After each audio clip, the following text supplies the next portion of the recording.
ஆக்சுவலாக வந்து இன்னைக்கு சென்னை ஃபுல்லாகவே வந்து ஒரு 10 நாளாக பயங்கர மழை, சரியான மழை. லைட்டிங்கே எங்கேயுமே இல்லை. அண்ணனுக்கு வந்து ஒரு 4:30 வரைக்குமே ஆஃபீஸ் இருக்குது. ஸோ அதுக்கு மேலே தான் வந்து அவரை நம்ம கூப்பிட்டு மீட்டிங் பண்ணி இது பண்ணோம். அவர் வந்து ஒரு 5 o'clock வரைக்கும் டைம் கேட்டார் வீட்டில் போய் ஃப்ரெஷ் ஆகிட்டு வர்றதுக்கு. ஃப்ரெஷ் ஆகிட்டு வந்துட்டார். ஆனால் சுத்தமாக வெளியில் பயங்கரமாக இருட்டாயிடுச்சு. ஸோ அதனால இந்த மாதிரி ஒரு டாமினோஸ் பீஸாப்பில் வந்துடலாம், ஏன்னா லைட்டிங் சூப்பராக இருக்கும்ல. ஸோ அதுக்கு வந்துடலான்னு சொல்லிட்டு அங்கே வந்துட்டு வந்த சும்மா இருக்கக்கூடாதுல, அதுக்காண்டி ஆர்டர் பண்ணி கொஞ்சம் பிரேக்கு இது சாப்பிட்டுட்டு நம்ம அப்படியே கண்டினியூ பண்ணலாம். ஹாய் நண்பா, நம்ம அப்படியே கொஞ்சம் தொடர்ந்து பேசுவோம். இப்போ நீங்கள் வந்து உங்களோட கெரியரில் ஒரு பிரேக் விழுந்துச்சுன்னு சொன்னீங்கல்ல, கிரிக்கெட் விளையாடும் போது உங்களுக்கு ஒரு பிரேக் விழுந்துச்சு. அது என்ன பிரேக்கு? அதுக்கப்புறம் எவ்வளோ நாள் நீங்கள் கிரிக்கெட் விளையாடல, அதுக்கப்புறம் எப்போ ஸ்டார்ட் பண்ணீங்க, அதுலேருந்து இப்படி மீண்டு வந்தீங்கன்றத சொல்லிடுறோம். இப்போ கிரிக்கெட் ஆடும்போது சடனாக அப்பா இறந்துட்டாங்க. ஒரு 2-3 வருஷம் கிரிக்கெட் ஆடாமல் கம்பல்சரி வேலைக்கு போகணுன்ற சுச்சுவேஷன் வந்துச்சு. எந்த வருஷத்தில் அப்பா தவறுனாங்க? 2015. அங்கேருந்து ஒரு 2-3 வருஷம் விளையாடல. அப்போ தான் அதான் நான் கிரிக்கெட் ஆடிட்டு நட்ராஜ் கூட வந்து 1 வருஷம் ஆடிட்டு நான் கிரிக்கெட்டை விட்டுட்டேன். அப்புறம் அப்பா இருந்ததுனால 2-3 வருஷம் வேலைக்கு போனேன். அங்கேருந்து திருப்பி சேப்பாக்கில் சும்மா போகலாமேன்னு போய் பார்த்தா நட்ராஜ் சேப்பாக்கில் ஃபஸ்ட் டிவிஷன் ஏதோ ஆடிட்டு இருந்தாங்க. ஆனால் நட்ராஜ் ஃபஸ்ட் டிவிஷன் ஆடிட்டு இருக்காங்க, நம்ம விட்டது பெரிய தப்புட்டு அங்கேருந்து திருப்பி புஷ் பண்ணி தான் அங்கே ட்ராவல் பண்ணி இப்போ வரையும் இங்கே வந்துட்டுருக்கு. அப்படியே போயிட்டுருக்கு. ஓகே, இது எவ்வளோ நாள் கேப் இது கிரிக்கெட் விளையாடாது? ஒரு 3 years ஆடாமல் இருந்தேன். திருப்பி ஆடாமல் விட்டுட்டு திருப்பி ஸ்டேஜ் 1லேருந்து வர மாதிரி ஆகிடுச்சு. திருப்பி நான் 5th ஆடி 5thலேருந்து 4th ஆடி 3rd ஆடி 1 வருஷம் 2nd டிவிஷன் ஆடிட்டு இப்போ திருப்பி 3rd ஆடிட்டுருக்கேன். ஓகே, இப்போ யாருக்கு கரண்ட்டாக ஆடிட்டு இருக்கீங்க? இப்போ எங்களோட ஆஃபீஸ் ஃப்ளையர் இன்டர்நேஷ்னல் லாஜிஸ்டிக்ஸ்னு சொல்லி ஜாப் கொடுத்துருக்காங்க. கண்டிப்பாக அவங்களுக்கு தான் ஆடணும். ஸோ எங்களோட ஆஃபீஸ்க்கு ஆடிட்டுருக்கேன். ஓகே, இப்போ லாஸ்ட்டாக டிஎன்பிஎல் செலக்ட் ஆனது எந்த வருஷம்? 2019 டிஎன்பிஎல் செலக்ட் ஆனேன். 1920 ஆடணும், அந்த வருஷம் டைட்டில் வின்னர். அதுக்கப்புறமா 2021-22 வந்து கொரோனா பீரியடில் இருந்துச்சு. வீட்லேயே சும்மா ஆடிட்டு இருந்தோம், வீட்டுக்கு பக்கத்துலேயே லோக்கலில் ஆடிட்டு இருந்தோம். அதுக்கப்புறமா திருப்பி 2nd டிவிஷன் 2023 தான் நினைக்கிறேன். ஆக்சுவலி அவன் 23ல் 2nd டிவிஷன் யங்ஸ்டர்ஸ்ன்னு சொல்லி ஒரு 2nd டிவிஷன் டீம் ஆடினேன். அப்புறம் திருப்பி இங்கே ஆஃபீஸில் ஜாப் கொடுத்ததுலேருந்து 3rd டிவிஷன் இங்கே ஆடுறேன். ஓகே, இப்போ இங்கேருந்து அப்படியே ஐஎஸ்பிஎல் சேஞ்ச் ஓவர் ஆகிட்டீங்கல்ல, இது எப்படி உங்களுக்கு தெரியும்? எப்படி ரிஜிஸ்டர் பண்ணீங்க? நீங்கள் என்ன யோசிங்க, நம்ம இது ட்ரை பண்ணுவோம்னு யோசிச்சிங்களா? ஏன்னா வந்து நீங்கள் ஆடுறதெல்லாம் வெயிட்லெஸ் பால் சென்னை சைடில், அந்த ஐஎஸ்பிஎல்லாம் வெயிட் பால். உங்களுக்கு எப்படி இந்த தாட் வந்துச்சு நம்மளும் ரிஜிஸ்டர் பண்ணி பார்ப்போம்? ஏன்னா நீங்கள் கம்ப்ளீட்டாக இந்த பிளேயர் இல்லையா, ஒயிட் பால் ரெட் பால் பிளேயர் இல்லையா, அப்படின்றப்ப எப்படி இந்த தாட் வந்துச்சு? இல்லை, ரெகுலராக டென்னிஸ் பால் ஆடிட்டு தான் இருந்தேன். பிறந்ததுலேருந்து டென்னிஸ் பால் ஆடுவேன். என்ன சின்ன வயசில் ஆக்சுவலி என்னை லெஃப்டாக மாற்றிருந்து என்னோட கூட பிறந்த அண்ணன் தான். நம்ம ஊரில் லெஃப்ட் கம்மி ரைட் அதிகம், வெளிநாட்டில் ரைட்டு கம்மி லெஃப்ட் அதிகம், அதனால் நீ லெஃப்ட்டில் ஆடுறான்னு சொல்லி மாற்றிட்டான். ஸோ அது வெறும் சாப்பிட்றதுக்கு மட்டும் தான் ரைட் ஹேண்ட் யூஸ் ஆகும், வேறு எதுக்கும் யூஸ் ஆகாது. ஸோ லெஃப்ட் இருக்கிறதுனால அட்வான்டேஜ். நான் இந்த ஐஎஸ்பிஎல்லை பற்றி என் தம்பி சொன்னான், லீலாதரன் சொல்லி, நல்ல கிரிக்கெட்டர். அவன் சொன்னான், அண்ணா இந்த மாதிரி ஐஎஸ்பிஎல்னு ஒன்று போட்டிருக்காங்க, நம்மளெல்லாம் எடுக்க மாட்டாங்கண்ணா, ஃபுல்லாக மும்பையில் இருக்கிறவங்க தான். அதுவும் வெயிட் பால் அடிச்சா 100 மீட்டர்லாம் போகும். நம்ம இங்கே ஆடுறது மெர்க்குரி ப்ளஸ் 40 grams 60 grams பால், அவன் 160 grams பால். நான் அது வெயிட்டு ஆட முடியாது. நான் அவங்ககிட்ட சொன்னேன், எந்த ஒரு துறையை எடுத்தாலும் டஃப் தான்டா, கஷ்டப்படு, கிடச்சிச்சின்னா ஓகே அப்படின்றது. 1200 ரிஜிஸ்ட்ரேஷன் பண்ணுறதுக்கு எவ்வளோ செலவு பண்ணுறோம், சும்மா போகிற மாதிரி செலவு பண்ணலாம்டா அப்படின்னு. அப்படி பண்ணது தான் ஐஎஸ்பியில் எனக்கு இந்த நிலமையில ஒரு லைஃப் கொடுத்துருக்கு. அது உங்களோட செலெக்ஷன் க்ரைட்டீரியாஸ் நான் சொல்லுங்கள். ஃபஸ்ட்டு நீங்கள் எங்கே போனீங்க, அங்கே என்ன மாதிரி உங்களுக்கு இன்ஸ்ட்ரக்ஷன்ஸ் இருந்துச்சு, அங்கே செலக்ட் ஆகி நெக்ஸ்ட் எங்கே போனீங்க, அதெல்லாம் கொஞ்சம் சொல்லுங்கள். ஃபஸ்ட்டு தான் ரிஜிஸ்டர் பண்ணோடனே கோல்டன் டிக்கெட் கொடுத்தாங்க. அதுவுமே எனக்கு ரொம்ப டஃப்பாக இருந்துச்சு. ரிஜிஸ்டர் பண்ணும்போது என் மொபைல் நம்பரில் போட்டால் எக்ஸ்பைடட்னு வந்துச்சு. அப்புறம் இன்னொரு நம்பர் போட்டால் வரல. 3 பேர் போட்டுட்டு கிடைக்கல, 4வது தான் போட்டேன், கிடச்சிச்சு. அந்த கோல்டன் டிக்கெட் எடுத்துகிட்டு போய் தாம்பரத்தில் செலெக்ஷன் வச்சாங்க. நெட்ஸில் நல்லா பண்ணேன், அங்கேருந்து க்ரீன் டிக்கெட் கொடுத்தாங்க. நெட்ஸில் உங்களுக்கு ஏதாவது இன்ஸ்ட்ரக்ஷன்ஸ் இருந்துச்சா, இந்த மாதிரி போடணும் அப்படின்னு? இல்லை, எதுவுமே இல்லை, வெறும் nets, bowling stump to stump போட சொன்னாங்க, வேகம் நல்லா கொடுக்கணும், ரன் அப் நல்லா கொடுக்கணும். எத்தனை பால் கொடுத்தாங்க? ஒரு 2-3 ஓவர் போட்டேன். ஓகே, என்னென்னா மற்ற பிளேயர்ஸ்க்கும் எனக்கும் என்னென்னா, அதெல்லாம் அந்த டென்னிஸ் பால் ஆடுறவங்க 4-5 ஸ்டெப்பில் போட்டுட்டு இருந்தான். நான் அந்த கிரிக்கெட் பால் இந்த எக்ஸ்பீரியன்ஸை வச்சு நான் எப்போவுமே 24 ஸ்டெப்ஸ் எடுத்து ஓடி போய் போடுவேன். அதே மாதிரி ப்ராப்பராக போட்ட உடனே மெயின் செக்ரட்டரி வந்து அந்த செலக்டரில் ஹெட் ஆஃப் த செலக்டர் ஒருத்தர் இருந்தார், ரொம்ப பெரிய ஆள். அவர் தான் பார்த்துட்டு என்னை செலக்ட் பண்ணி, இந்த பையனை பாருங்க அப்படின்னு. அங்கே போட்டுட்டு எனக்கு பேட்டிங்கே கொடுக்கல, போலிங் மட்டும் போதுன்னு சொல்லிட்டாங்க. ஆனால் நான் போட்டது ஆல்ரவுண்டரு. அவங்க என்னை கூப்பிட்டு ரூபேஷ் சார்னு ஒருத்தர், நீ செலக்ட் ஆகிட்ட, நீ பேட்டிங்லாம் ஆடாது அப்படின்ட்டாங்க. அங்கேருந்து க்ரீன் டிக்கெட் கொடுத்தாங்க, மும்பைக்கு கூப்பிட்டாங்க. மும்பையில் டிக்கெட் வரும்போது உங்களுக்கு எப்படி ஃபீல்? க்ரீன் டிக்கெட் இருக்கும்போது ஃபீல் முன்னாடியே சொல்லிட்டாங்கல்ல, நீ செலக்ட் இருந்துச்சு, நீ செலக்ட் ஆகிட்ட, நீ பேட்டிங்லாம் ஆடாது அப்படின்னாங்க. க்ரீன் டிக்கெட் எப்படி போடுறாங்கன்னா, 2 நாளுக்கு பிஃபோர் க்ரீன் டிக்கெட் கொடுக்குறாங்க. மும்பைக்கு போகணும். ஆனஸ்ட்டாக சொல்ல போனால் அப்போ எங்களை காசு எதுவுமே இல்லை. எங்கள் ஓனர்கிட்ட சொல்லி அவர் பர்மிஷன் ஃபஸ்ட்டு கொடுக்கணும். ஏன்னா இது கிரிக்கெட் பால்னால் கொடுத்துருவாங்க. டென்னிஸ் பாலுக்கு எப்படி மும்பை வரையும் லீவ் 1 வாரம் கொடுக்க மாட்டாங்க. அவர்கிட்ட சொல்லி அவர் கேஷ் அரேஞ்ச் பண்ணி அவர் போட்டதுக்கப்புறமா தான் நான் போயிட்டு அங்கேயே நெட்ஸு அங்கேயே வந்து எனக்கு டார்கெட் கொடுத்தாங்க 6 பாலுக்கு இவ்வளோ அப்படின்னு சொல்லிட்டு எனக்கு விக்கிக்கெலாம் டார்கெட் கொடுத்தாங்க. போலிங் போட்டேன். பேட்டிங் ஆனஸ்ட்டாக சொல்ல போனால் நல்லா ஆடலை. நான் ஒத்துப்பேன் எப்பவுமே உண்மையாக. நான் நல்லா ஆடலை. போலிங் குவாலிட்டியாக போட்டேன். பவுண்டரியே இல்லாமல் போட்டேன். அங்கேருந்து க்ரீன் டிக்கெட்லாம் செலக்ட் ஆகிட்டேன். செலக்ட் ஆனோடனே அங்கே ஏதாவது உங்களுக்கு இருந்துச்சா கிரைட்டீரியாஸ்? இத்தனை பால் போடணும், இங்கே இந்த மாதிரி பால் போடணும் அப்படின்னு? ஆமாம், அங்கே 12 பால்ஸ் வேரியேஷன்ஸ் எதுவும்? அங்கே வந்து உங்களுக்கு தெரிஞ்சதை பண்ணுங்கன்னு ஓப்பனாக சொல்லிட்டாங்க. தெரிஞ்சதை பண்ணுறதுனா நம்ம வேரியேஷன் கொடுத்து தான் ஆகணும். ஒன்றே போட்டுட்டு இருந்தால் அங்கே மும்பை பிளேயர்ஸ் அவங்க செலெக்ஷன் கிரிட்டீரியாஸ் என்னென்னா compare to Mumbai tennis ball player தான். என்ன ஒருத்தன் ஆடும் போது மும்பை பிளேயர் ஆடுற மாதிரி தான் பார்ப்பாங்க. ஸோ நான் உடச்சி போட்டாலோ ஷார்ட் பால் போட்டாலோ மும்பையில் 6ன்றது எல்லாருக்கும் தெரியும். நான் நேராக ஏர்க்கர் ஸ்டம்ப் லைன் ஏர்க்கர் ஒயிட் லைன் ஏர்க்கர் ஸ்டம்ப் லைன் ஏர்க்கர் ஒயிட் லைன் இதை தான் நான் போட்டேன். அதனால தான் அவங்க இம்ப்ரெஸ் ஆனாங்க. Okay okay. ஸோ இதுதான் உங்களுக்கு இருக்க மாதிரி தானே உங்களுக்கு அங்கே ஆப்போசிட்டில் பேட்டிங் பண்ணுற பிளேயருக்கும் இருந்திருக்கும். உங்கள் பால் அடிச்சாங்களா அந்த மாதிரி ஏதாவது? அதான் என்ன ஆடலை. அவங்க என்னென்னா நான் வித்துலேயும் கொடுக்கல, க்ளோஸாகவும் கொடுக்கல, ஷார்ட்டாகவும் கொடுக்கல. நேராக ஸ்டம்ப் டு ஸ்டம்ப் தான் போட்டேன். வேகம் கொஞ்சம் அதிகமாக இருந்ததுனால அவங்களுக்கு கொஞ்சம் டஃப்பாக இருந்துச்சு நெட்டில். அங்கே எத்தனை பால் கொடுத்தாங்க ஓவர்ஸ்? ஒரு 12 பால்ஸ் போட்டுருப்பேன். Okay okay. அப்புறம் நீங்கள் வந்துட்டீங்க இல்லையா? அங்கே எதுவும் உங்கள்கிட்ட சொல்லலை? அங்கே எதுவுமே சொல்லலை. வண்டி செலக்டர் தான். அதுக்கப்புறம் அந்த திருப்பி வந்ததுக்கு அப்புறமா ப்ளூ டிக்கெட் வந்துடுச்சு. அப்போ உங்களுடைய கொஞ்சம் ஹாப்பி ஆகிட்டேன். Option content okay. எனக்கு அப்போ வரையும் என்னென்னா சிமுலேஷன் மேட்ச் வச்சாங்க. சிமுலேஷன் மேட்ச்சில் ஒரு டீமுக்கு கேப்டன் பண்ணேன். டிஎன்பியில் ஆடுறதுனால கேப்டன் கொடுத்தாங்க. ஓகே. இப்போ நீங்கள் இந்த இடத்துல தானே எங்கள் ஃபோனில் நிறைய டீட்டெயில்ஸ் சொன்னீங்க. சிமுலேஷன் மேட்ச் யார் வச்சது? சிமுலேஷன் மேட்ச் வந்து ஃபஸ்ட்டு கோல்டன் டிக்கெட்லேருந்து க்ரீன் டிக்கெட், க்ரீன் டிக்கெட்லேருந்து ப்ளூ டிக்கெட், ப்ளூ டிக்கெட் வந்துடுச்சுன்னா சிமுலேஷன் மேட்ச் வைப்பாங்க. அதை அந்த ஐஎஸ்பிஎல் டீம் வைப்பாங்க. அதில் யாருன்னா சவுத் வைஸ் பிரிப்பாங்க. சவுத்துனா கோவா, தெலுங்கானா, கர்நாடகா, கேரளா, தமிழ்நாடு. ஆந்திரா. இவங்களை கம்பேர் பண்ணி அதான் தெலுங்கானா சொல்லிட்டேன். கம்பேர் பண்ணி வச்சாங்க. அது போனாடி லக்கிலி ஃபர்ஸ்ட் சீசனில் சென்னையில் வச்சாங்க. அதில் வந்த பிளேயர்ஸ் எல்லாருமே நல்லா பண்ணாங்க. அதில் ஒரு சில பிளேயர்ஸ் நல்லா பண்ணவங்கள அவங்க நோட் பண்ணி வச்சுட்டாங்க. அங்கேருந்து அந்த இடத்துல எல்லா செலக்டர்ஸும் இருப்பாங்க இல்லையா? எல்லா அதுதான் இல்லை அது இல்லை. சிமுலேஷன் மேட்ச்சில் வெறும் 2 செலக்டர்ஸ் தான் வந்தாங்க.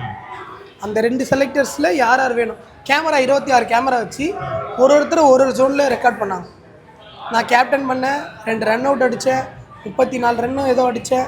3 விக்கெட் எடுத்தேன் 2 ஓவரில். நல்லா இம்ப்ரெஸ் பண்ணேன். ஃபீல்டிங்கும் பயங்கரமாக பண்ணேன். ரன் அவுட்லாம் அடித்தேன். அதனால் அவங்க இம்ப்ரெஸ் ஆனாங்க. எனக்கு ரொம்ப ஹாப்பியாக இருந்துச்சு. இங்கே என்ன நடந்துச்சு அப்படின்னா சிமுலேஷன் மேட்ச் முடிஞ்சு ஆக்ஷன் நடக்கும்பொழுது எல்லாமே ப்ராசஸும் முடிஞ்சிச்சு. சிமுலேஷன் மேட்சோட சென்னை சிங்கம் ஒரு செலெக்ஷன் வச்சாங்க. அப்போ நான் விக்கிக்கு ஃபோன் பண்ணி சொன்னது சென்னை சிங்கம் செலெக்ஷன் வச்சுருக்காங்க போகலாம். ஏன்னா அதெல்லாம் வேணாம், நம்ம தான் ஐஎஸ்பிஎல் எல்லாம் பண்ணிட்டோமே, இது ஏதோ டீம் தானே வைக்கிறாங்க. இல்லைடா போகலாம், சென்னைன்ற பேருனால தமிழ்நாடு பிளேயர்ஸை நல்லா பார்ப்பாங்க, போகலாம் அப்படின்னு. சூர்யா சார் தானே ஓனர்னு பார்த்தா அங்கே வேறு என்னென்னமோ நடந்துச்சு. பட் நானுமே விக்கியுமே காலையில் 7 மணிக்கு ஸ்டார்ட் பண்ண ஆக்ஷன் நைட்டு 11 மணி வரையும் போச்சு. 11 மணிக்கு டாப் 28ல் நானும் விக்கியும் செலக்ட் ஆனோம். நல்லா பண்ணோம். அங்கேருந்து தான் எங்களை சென்னை சிங்கம் டீம் எடுத்தாங்களே தவிர வேறு யாருமே எங்களை எடுக்கல. இல்லை, அப்போ நீங்கள் சென்னை சிங்கம் வச்ச அந்த மேட்ச் இன்வைட் பண்ணி கூப்பிட்டு மேட்ச் வச்சாங்கல்ல, அதில் நீங்கள் நல்லா பெர்ஃபார்ம் பண்ணீங்கல்ல? அதில் தான் நாங்கள் பெர்ஃபார்மன்ஸ் பண்ணதுனால தான் சென்னை சிங்கம். அதில் தான் விக்கி கூட 50 ரன் அடிச்சாரு. ஆமாம், அதில் தான் ஒரு பிளேயர் விக்கி வந்து எக்ஸ்ட்ராடனரி பேட்டிங் ஆடினா 50 ரன், செம்ம குவாலிட்டி. நான் வந்து ஃபர்தீன், தாமஸ் தியாஸு, அம்கர், ஃபர்தீன் காசின்ற ஒரு 3 பிளேயர், பெரிய பிளேயர் மும்பையில், அவங்க விக்கிட்ட செலெக்ஷனில் நான் எடுத்தேன். ஸோ கேப்டன் ரொம்ப இம்ப்ரெஸ் ஆனார். விக்கிக்கும் வந்து மேட்ரு தெரியும்.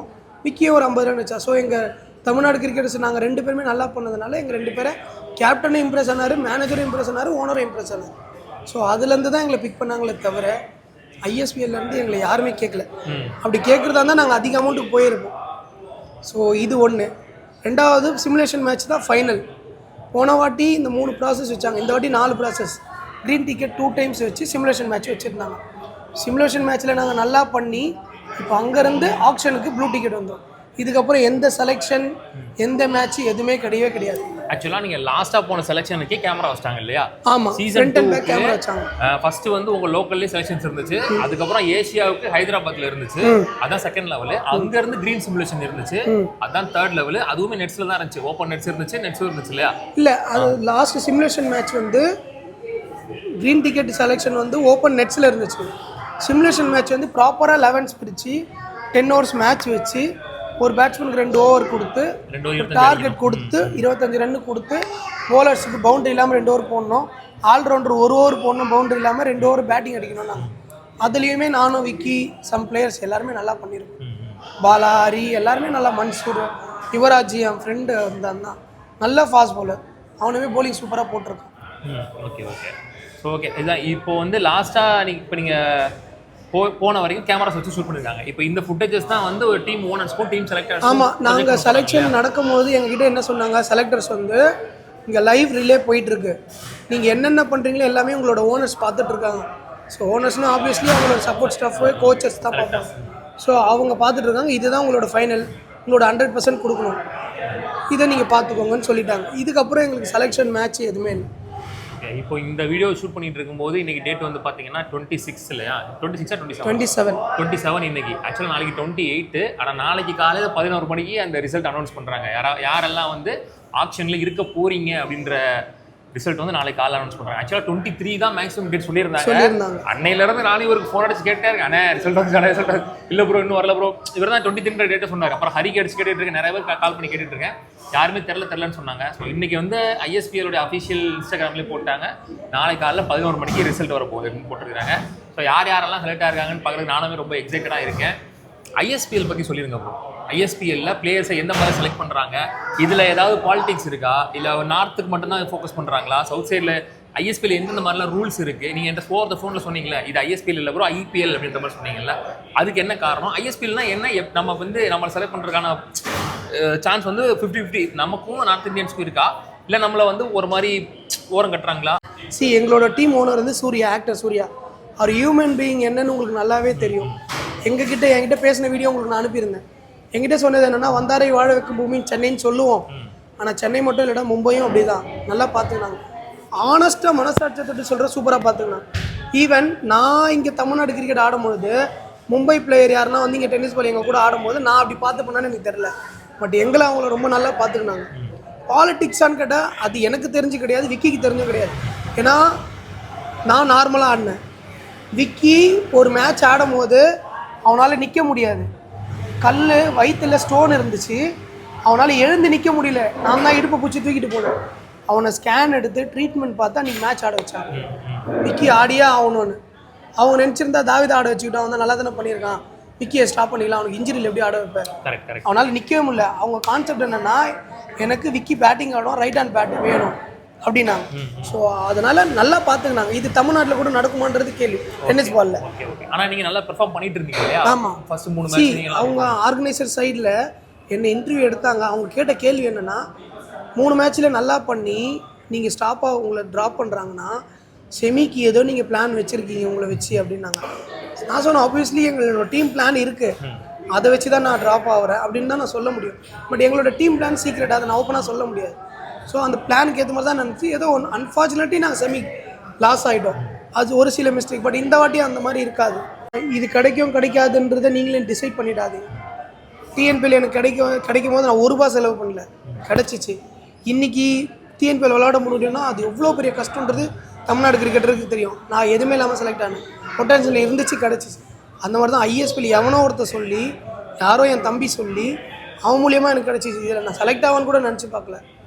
இன்னொன்று சொல்லிடுறேன், பேமெண்ட்டு நான் வீட்டுக்கு வந்து 2 நாளில் எனக்கு பேமெண்ட் கிரெடிட் ஆகிடுச்சு. நீங்கள் இந்தியன் டீம் போனால் கூட உங்களோட மேன் ஆஃப் த மேட்ச் ஷேரிங்கில் போய்டும். ஐஎஸ்பிஎல்லில் மட்டும் ஃபுல் அமௌண்ட் உங்களுக்கு வந்துடும். இந்த ஜிஎஸ்டி இதெல்லாம் அது மட்டும் கட் பண்ணிவிட்டு உங்களுக்கு வந்துடும். அதுவும் நீங்கள் ரீஃபண்ட் போட்டுடலாம். எனக்கு ரீஃபண்ட் பண்ணி வந்துடுச்சு. ஸோ அந்த மாதிரி ரொம்ப ஜென்யூனாக நடத்துகிறாங்க. நான் இதுவரையும் அந்த மாதிரி நடக்கல. அவங்க ப்ராசஸ் என்னென்னா, இது வந்து ஒரு ஐபிஎல் நாட் ஐஎஸ்பிஎல். எங்களுக்கு சொல்லி மனசில் ஆழமாக பதிய வச்சுது அதுதான். இது நாட் ஐஎஸ்பிஎல். எஸ் எடுத்துகிட்டு ஐஎஸ்பிஎல் இல்லை, ஐபிஎல் தான் போகணும். ஓகே, பாட்டை ப்ளே பண்ணி